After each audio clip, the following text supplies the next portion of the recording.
European philosopher, Kierkegaard, a Danish philosopher. And he had the upper story and lower story dichotomy that we've already discussed. Christianity was something that was illogical, not logical. Something that was irrational, not rational. Something that was ridiculous and not something that was reasonable. Thus, for Kierkegaard, and I would say that for his Christianity, it indeed was ridiculous and illogical and unreasonable. But he wants to say, my Christianity and your Christianity is the same thing. Here you stand, and on this cliff, there's where you have such things as logic, here's where you would have reason, etc. But when you want to come to God, you must take a leap, and you must take a leap into the dark. Now he said, I will leap into the hands of nothing, and he made it a capital N. Or I will believe in the ridiculous, and he made it in a capital R. Now for some reason he was comforted because it was capitalized. But as for me, nothing is nothing. Even if you capitalize every letter of the word, it is still nothing. The Christian has reasons. What we believe can be verified. I have as a basic assumption that man is evil, that children are born in sin. They inherit the sinful nature of their father Adam. And the Scripture says, from the womb they go astray, speaking lies. I look at my children and I look at yours. I look at the world around me. I'm not the one leaping into the dark. It's those people who believe that man is sinless and good. They are the ones who are leaping into the dark. Secondly, isn't this faith ethically directed? Now, what do we mean by that? Well, we mean simply that man is morally biased against God from the very day of his birth. We are, as it were, born with a bias against truth and righteousness. Now, in this country, they don't do it very much, but in Europe, they do a lot of lawn bowling. And in lawn bowling, they'll take, looks like a nice bowling ball, but there'll be a lead peg put right inside the bowling ball. Now, when you take that bowling ball and you put it out on the lawn, the thing cannot go straight because the lead peg is in there. As a result, it curves. And the idea with lawn bowling is that you get to be so skillful that you can make it curve where you want it to. So you can knock the pins over. Even if you throw it way over there, you can end up knocking over the pins way over there. Well, you see, each of us are born, as it were, with a lead peg or a bias within us, where we are hostile, says the Scripture, to the things of God. If you've had children, again, you know that this is reality. You can have your child watch cartoons Saturday morning and they will run to it and wake up like they were going to get sugar and cinnamon on their toast. But Sunday morning, when it comes time for church, I'm so tired. If you pick up a Bible story book to read them, they don't have time. If you pick up a comic book, they have all the time in the world. There is a natural bias against God. And you see, we must emphasize that there is no such thing as neutrality. There's no such thing as objectivity in science. Everybody approaches everything with hidden presuppositions and assumptions. Everyone is wearing a pair of glasses. So someone who's an evolutionist has a pink-tinted pair of glasses. And he walks around and he says, aha! Here we go. This is a pink piece of paper. This is proof that evolution is true.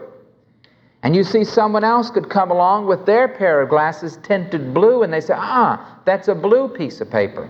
For you see, there is no such thing as brute facts. Facts in and of themselves. And there is no such thing as being able to be neutral and objective and to deal with these facts in a totally neutral sense. You are biased from the day one. That's why a scientist is biased. He sets up his experiments, he sets it up, he chooses the standards, he does it, and he interprets it, and he himself comes up with his finding. It's all biased from beginning to end. The myth of the objective scientist in the white coat needs to be laid to rest once and for all. And we have to thank modern science for doing just that. Particularly modern science dealing with the new physics, quantum mechanics, one book particularly, The Dancing of Wu-Li Masters. In The Dancing of Wu-Li Masters, which is explaining the new physics, we have some interesting statements here, which I think are very good. The concept of scientific objectivity rests upon the assumption of an external world which is out there as opposed to an I which is in here. According to this view, nature, in all her diversity, is out there. The task of the scientist is to observe the out there as objectively as possible. To observe something objectively means to see it as it would appear to an observer who has no prejudices about what he observes. The problem that went unnoticed for 3 centuries is that a person who carries such an attitude certainly is prejudiced. So that is an opinion which you are prejudiced with to begin with. So if you say to be objective means you have no preconceived concepts, well then objectivity itself is a preconceived concept. You can't be objective about being objective. His prejudice is to be objective, that is, to be without a preferred opinion. In fact, it is impossible to be without an opinion. An opinion is a point of view. The point of view that we can be without a point of view is a point of view. I remember when I taught at University of Pennsylvania, and I talked on the fact that there is no objectivity. We all have presuppositions. This little Baha'i girl said, "I don't have any presuppositions." My response was, "You just gave me one." She said, "No, but I really don't." "You just gave me one." To assume that you have no presuppositions is to give me a presupposition. Let me continue on with his writing. The decision itself to study one segment of reality instead of another is a subjective expression of the researcher who makes it. It affects his perceptions of reality, if nothing else. Since reality is what we are studying, the matter gets sticky here. And he goes on to say, according to quantum mechanics, there is no such thing as objectivity. We cannot eliminate ourselves from the picture. We are a part of nature, and when we study nature, there is no way around the fact that nature is studying itself. Physics has become a branch of psychology, according to the Dancing of Wu-Li Masters. I try to keep up on such subjects. This was my bathroom reading for about a month, dealing with the new physics, and with the realization that in modern science, they have given up the sacred cow of objectivity. Now these are the people 20 years ago who used to bully the Christians. Well, I'm going to be a sociologist and be objective here. You Christians are prejudiced. I am a scientist. That is absolute trash. For you see, that person had their world and life view, their preconceptions, their assumptions to begin with. Everybody does. No one has an objective stance. For example, some non-Christian concepts are believed simply because they're non-Christian or anti-Christian. Some of the books that I've read dealing with the evolution-creation debate, some scientists have openly admitted that they must believe in evolution because the only alternative is creation, and they cannot stand it. They cannot abide the concept that God created us. One of them was very slick, and he said, the reason I cannot abide creation is that it logically implies accountability. Now that was a smart dude. He knew that if there was someone who created this universe, then we are going to be accountable to him. So he saw it logically. Now, there was a debate last week on Channel 33 between the creationists and the evolutionists. And what was astounding, beside the fact they only gave the creationists about 10% of the time and the evolutionists 90 to 95%, which again shows you the prejudice of those who claim to be objective. But the thing that was very much amazing was that they were interviewing evolutionists who pointed out that the geological record, the fossil record, did not correspond to the theory of evolution. Here was a guy who took you to the rock strata and said, now you see this mollusk here? It hasn't changed. Since the first time it appeared millions of years ago, no evolution whatsoever. Now that shouldn't happen. Later on, but do you believe in evolution? Oh, we must believe in evolution, though there is no evidence for it in the fossil record. Yes! He said it. We must believe in it, you see. And you see, even though you bring the evidence to these people, they will not believe it. And you see, when you come to such a subject as evolution, here's where common sense would prevail. Polanyi, who is one of the modern scientists, simply states in one of his books that in terms of statistical studies and plain old-fashioned common horse sense, evolution is absurd. His illustration is this. Imagine you're traveling in a train and you're traveling into Wales. As you come to the border, you see out on the hillside, arranged in large white stones, the words, "Welcome to Wales." Now he sets about to compute what is the probability that each of these stones, by chance, popped out of the ground. By chance, happened to roll into the configuration to make out the words, "Welcome to Wales." And by chance, these stones happened to be turned white by a flock of birds who sat only on those stones. What is the probability that "Welcome to Wales" could roll out of the ground and appear spontaneously on a hillside at the border? He finally states it is more probable for that to happen than for the evolutionary theory to be true. The MIT computers, Massachusetts Institute of Technology, has one of the greatest computers in the world. They were fed an equation. Given up 3 to 5 billion years, given all the time you want, plus chance, plus matter, what is the probability that the universe that now exists has evolved? The computer said 0 probability. Now, for some of you who've had computer math, 0 in computer language simply means no way, Jose. Can't be done.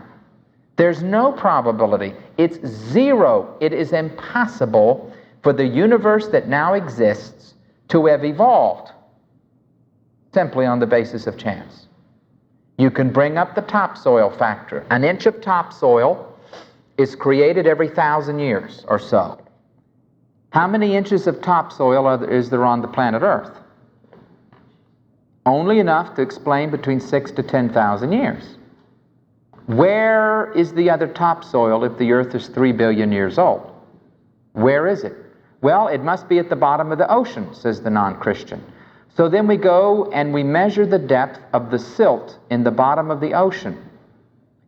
If the erosion tables are accurate, and as the farmland erodes into the streams, which goes to the creeks, which goes to the rivers, and ends up in the ocean, as a matter of fact, we should hardly have any oceans if the world is 3 billion years old. It should all be filled up with silt by this time. But nevertheless, we measure what is on the bottom of the ocean, and you only have enough to explain 6 to 10,000 years.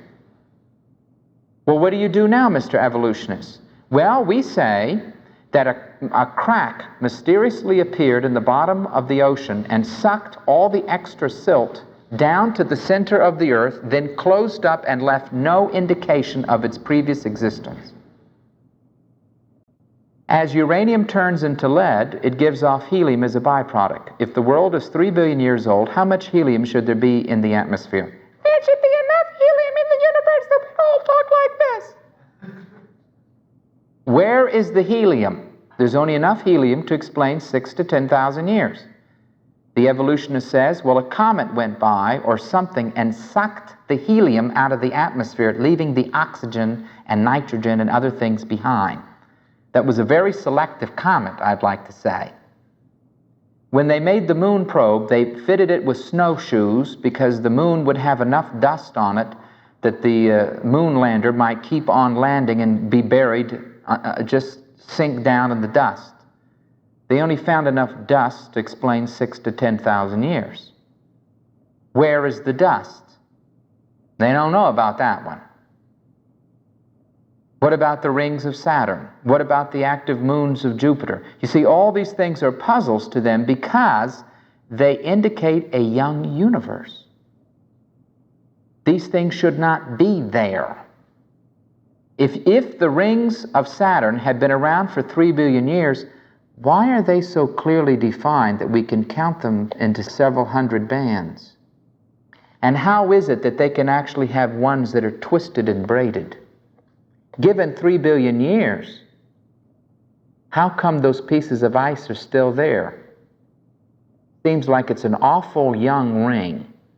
So one scientist, Dr. Carl Sagan, says, perhaps the ring is renewed. Well, let's keep a watch. As far as we know, we've never seen any new rings popping out on Saturn. But you see, you explain these things to a committed evolutionist, and you know what they will say to you? Oh, well, we can't use those things to test the age of the earth. The erosion tables, the amount of silt at the bottom of the ocean, the amount of dust on the moon, the amount of helium in the air. Oh, none of those things are accurate indications of the age of the earth. So you see, the faith of the non-Christian, particularly in evolution, is absolutely based on groundless faith. They are leaping into the dark. They have no reason for their faith. Then we come up to the third level, which has to do with the issue of the presuppositions or assumptions. Presuppositions are those ideas or concepts which you assume to be true, generally without ever really seriously questioning them or thinking about it. A very naive level illustration would be you walked into this building and you went over and sat down. You had the assumption that the chair that you sat on would hold you up. You didn't think about it. You didn't look over the chair to see if the screws were in. You didn't check whether or not all the joints were carefully made. You went and sat. You go out to your car, you put the key in, and you turn it. You assume it will start unless you've got a lemon, and then you don't assume that it will start. But you see, that's on just a superficial level. We all function according to assumptions. Well, in the bigger world, when we get to philosophic issues, there are basic assumptions, presuppositions, or starting points for every system, and you have these things as the foundation of what you believe. Now, where do you get your presuppositions? Well, you can naively get them like a dog picks up fleas. Someone who's a Christian should say, who was raised in a Christian home, I got my presuppositions from my parents and my church. I believe in God partly because that is what I was taught to believe in as a child. The earliest recognition I have is of my parents praying with me. I have always lived and moved and have my being in God. Now along comes the non-Christian and says, aha, your faith is the result of conditioning. Well, you turn around and look at them and say, aha, your non-faith is the result of your conditioning. So you have people raised in non-Christian homes where they're not taught about God, but they're taught secularism. Well, they're just as much conditioned as a believer is. If we're going to talk about conditioning, everybody gets conditioned. But you see, some people continue all their life naively never questioning their conditioning. So they can be, quote, Christian, unchristian, or atheists, quote unquote, or whatever they are, and they never think about it. They just go their way, and I'm afraid they never seriously think about life. What you should do is examine what your presuppositions are when you come of age, and sit down and think through what you believe and why you believe it. You have assumed certain things to be true. Why? Who said so? Where did you get it? On what evidence do you assume these things to be true? So someone comes up to you and says, well, is your mind the same thing as your brain? You say, well, I've always assumed the mind and the brain is the same thing. The person says, I can kill your brain, but I cannot kill your mind. When your brain dies, it goes in the grave. But when your mind is set free from the body, it goes to be with Christ. Your mind is not your brain. Your mind is your soul, your spirit, your intellect, your will, your emotion, that immaterial part of you that goes to be with Christ when you die. Your brain is that physical organ sitting in your skull. You say, well, I never thought about that. I'll have to rethink my position. And you see, there are many things that we have to rethink our position on because we pick up ideas throughout our life unconsciously without ever seriously questioning them.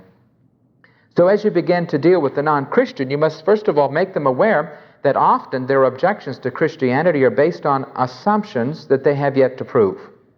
They can either pick them up naively, or secondly, it can be a leap in the dark, and that's what Kierkegaard did. He examined what he believed and decided that he believed it simply because he believed it and it was a leap in the dark. Or you can believe what you believe and have reasons for it, and choose your presuppositions, discriminate among assumptions, change from one position to the other. Turn over to page 38 in your textbook for some illustrations of the importance of beginning to think in terms of the underlying, often unspoken assumption or presupposition. For example, someone may object to Christianity. Science has disproved the Bible. I believe in science. Now, what they're really assuming to be true, and they have not yet proven it, is this. Science and scientists are neutral and objective, with no prejudices or presuppositions. Scientific theories are always based on facts.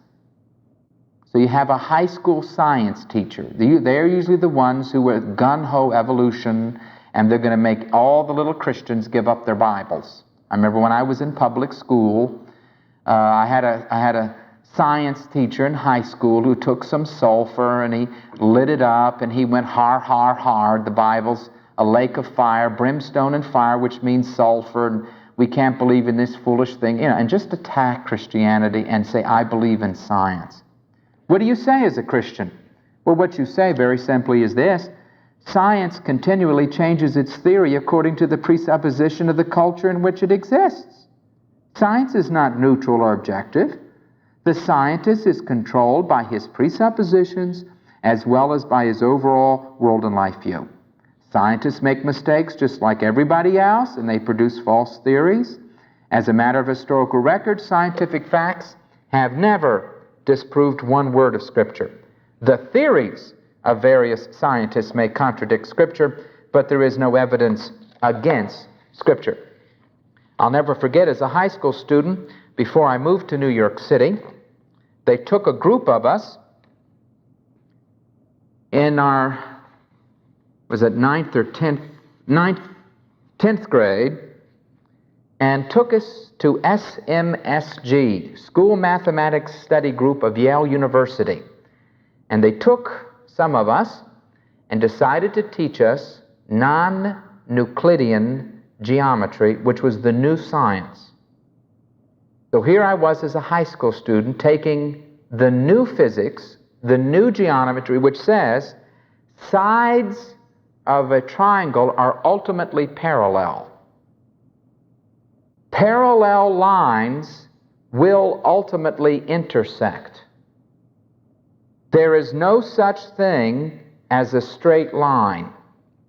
The universe that we live in is a round universe, so you can't have a straight line, and the shortest distance between 2 points is not a straight line, because you have to follow the bulge and etc. And now you have all these interesting things that I learned. Then I moved to New York City, where they did not have the Yale Mathematics Study Group, and they put me in the old-fashioned Euclidean geometry class. And the teacher stood up there saying, "Theorem 1, sides of a triangle are never parallel." Oh, yes, they are in Einstein's universe following the theory of relativity. Yes, Mr. Morey. Parallel lines never intersect. Oh, yes, they do. It was massive confusion because I had two different scientific views being fed to me. When someone says to you science, respond by saying, which one? Aristotle's, Renaissance, Chinese, Muslim, Newtonian world and life view, Isaac Newton's science, or Einstein's, or quantum mechanics, which now abandons Einstein? Which science are you talking about? For you see, science is simply those theories of various individuals who are trying to interpret the world around them. When I was in junior high, my science teacher said that if you looked hard enough through a microscope, you'd see that ultimately things were built of molecules. What is water? H2O.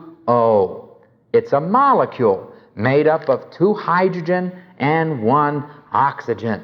And you see, that would make water. And if you look deep enough into just one of those things, you would find an atom. And there would be a nucleus, an electron, a neutron, etc., flying around like a mini little universe. How many of you remember those pictures and had little things? You know what modern science is saying? There is no such thing as a molecule. There is no such thing as an atom. All you have is a haze in which there are electric charges which flash on and off indiscriminately. So reality is a fog in which there are flashes of energy, and that's it. So when someone says to me, I believe in science, I say, which one? The old one, the new one, the between one? Whose science? Science is a sacred cow. It means nothing except the theories that are then in vogue. Further down, someone says, it doesn't matter what you believe as long as you're sincere. This person is really assuming this: sincerity is more important than truth or morality. This is what I do when I meet one of these jokers. It doesn't matter what you believe as long as you're sincere. I said, you really believe that sincerity is more important than truth and morality? It shakes them up for a moment. I said, now that's what you're saying. And then I point out that this is not logically or morally defensible. No one can live according to that belief. If you tried to, you would say that the Satanists who ran around killing people, cutting their hearts out, offering beating hearts to Satan, well, they're doing their own thing. I bring up Hitler usually because I said, well, was Hitler sincere in his belief that the Jews should be exterminated? Then Hitler was right. And they would say, no, he was wrong. I said, what you believe led to Dachau, Buchenwald, and Auschwitz. Sincerity should never be in opposition to truth or morality. Or someone tells you, Christianity is a psychological crutch. What they're assuming is that people accept Christianity because it meets some psychological need in them, therefore it cannot be the true religion. Now some of you go to college, this is one of the favorite ploys. the sociologists and the psychologists will use. It's a psychological need. You see, Christianity talks about the God the Father because it's a sexual complex. You really wanted to go to bed with your father. So, they go through this whole wild cockamamie story about you wanted to go to bed with your father, so you have God the Father and all this other stuff. But you see, what you do is you turn it around on them and you say, hey, wait a second. Christianity is true because it does meet the psychological needs of man. It only follows logically that if there is a God and that He created man, then He knows the psychological needs of man. And if this God gave a religion for man, it would be a religion which met those psychological needs. So if you say Christianity meets the psychological needs of people, you cannot therefore logically deduce it is not the true religion. You must therefore deduce it is the true religion, because God would not give any other religion than that which would meet those needs. But you see, you're dealing with that person on a deeper level than simply dealing with the surface objection. As you deal with any philosophic system whatsoever, you must deal with the hidden presuppositions. And when we come to non-Christian systems of thought, we find that they always assume human autonomy, ontological thinking, and monism. Since we have already covered those three basic concepts, I would refer you to the notes that we gave in our previous discussion. As I deal with non-Christians, I simply point out they are assuming that they are capable of discovering the truth about reality without any outside revelation. It is impossible. I fully believe with all of my heart, philosophically speaking, if Christianity is not true, no knowledge is possible. You cannot know anything. It is either special revelation from God or nothing. When we walk in this room in the night, it's pitch black.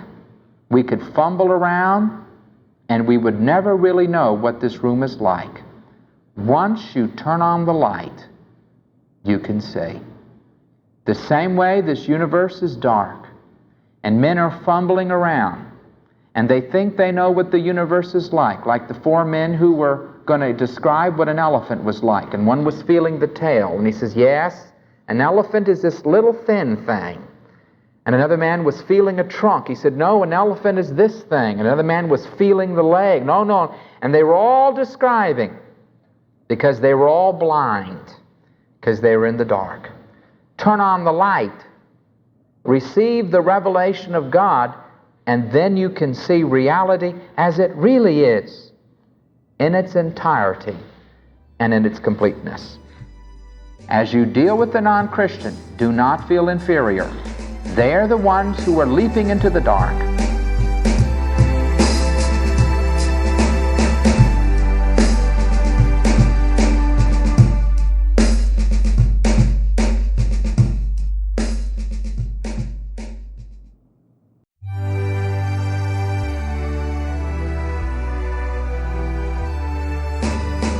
This is a Faith Defenders audio presentation.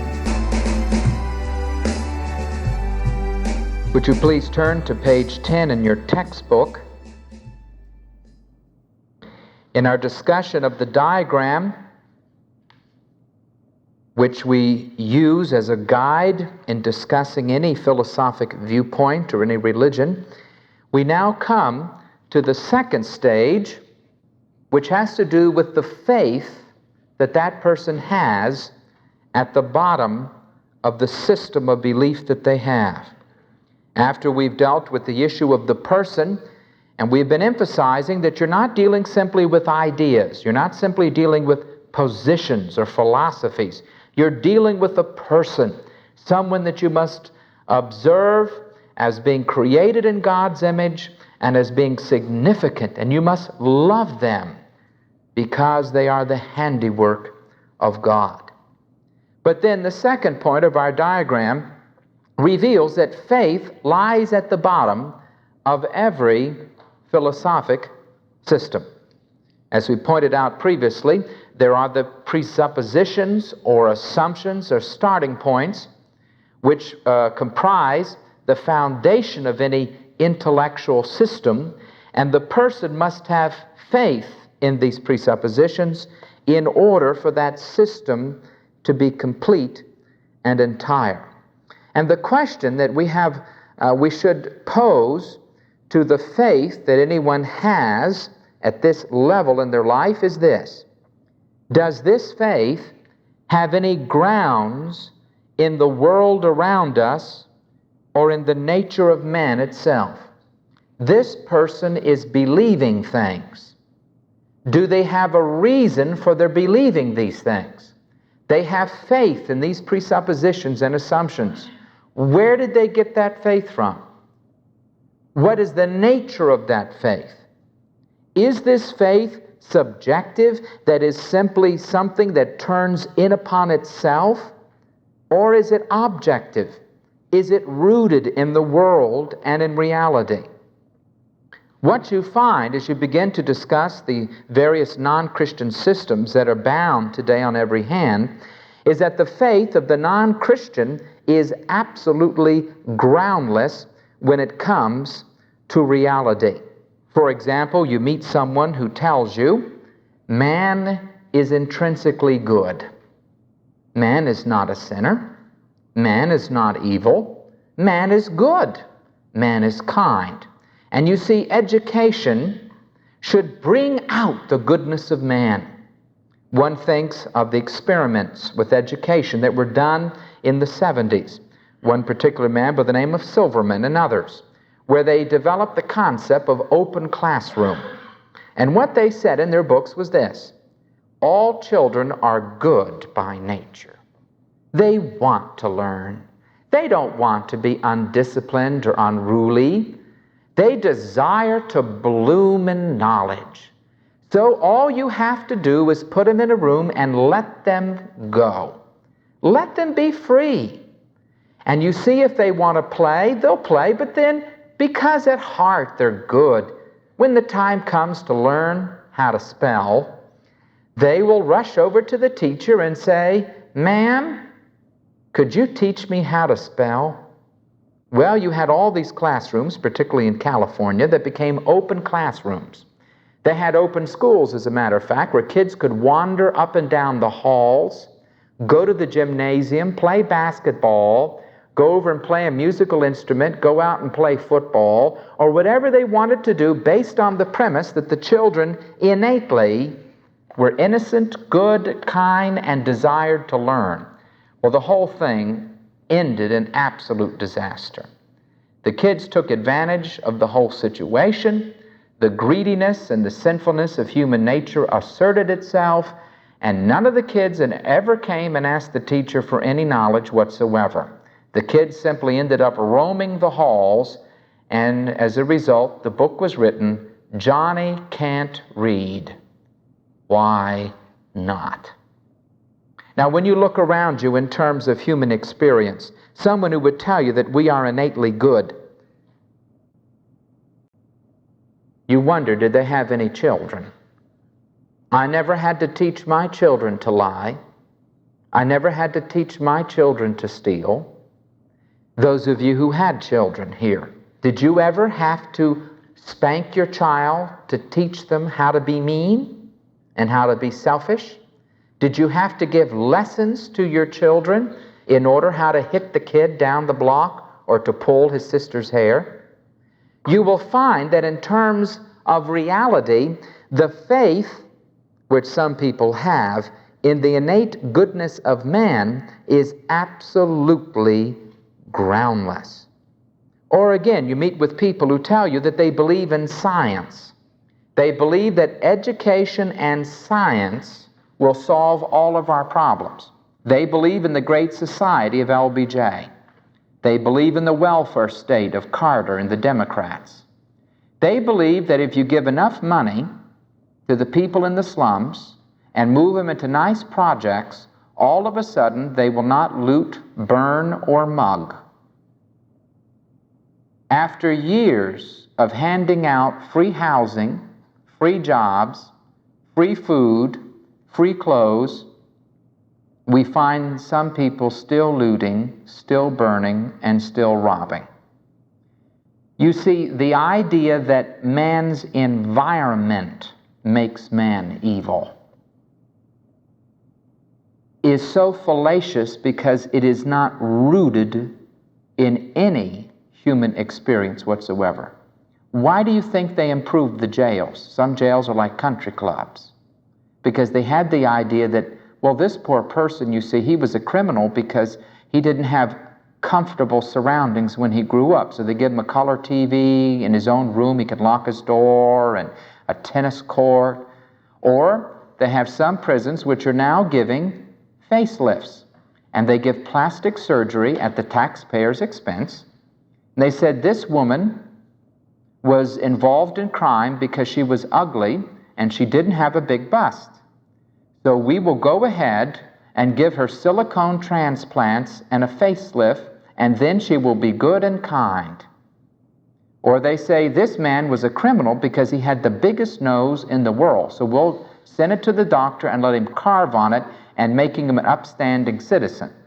See, this is the stupidity of the world. Hitler's Germany was the most educated and advanced country in the world, and it produced the concentration camps where 6 million people were gassed to death. The faith of many non-Christians today can be seen particularly as internally and externally groundless in their evolutionary belief that man will eventually evolve into a love-filled creature who will no longer make war, but will share with everybody, and all humanity will live as one family without greed and crime. If you go pick up a science fiction book, they will have pictures and they'll have a story about the year 3000 when they mention in passing, oh yes, there was a time in human history when people were competing with one another and nations were competing, but now mankind is one, the planet is united, and all of humanity is filled with love, and science prevailed. Now, there is absolutely not a shred of evidence to indicate that man is evolving into a love-filled creature. As a matter of fact, anyone who is over 50 years of age would probably verify from their own experience that at least conditions in this country have not gone for the better, but for the worse. When they were children, their moms could walk down the street without fear. Today, most elderly people lock the door and don't even go out, much less go sit in the park like their parents did. So when you begin to deal with the faith of people, and they have faith in various things, be it evolution or whatever their assumption is, you will find that it is utterly groundless. But you see, for the Christian, our faith is not groundless. Remember, Christianity is not a leap into the dark. Now that's what the existentialists want to tell us. They keep telling us that, well, to be a Christian is a leap into the dark. Now where did they get that terminology? They got it from a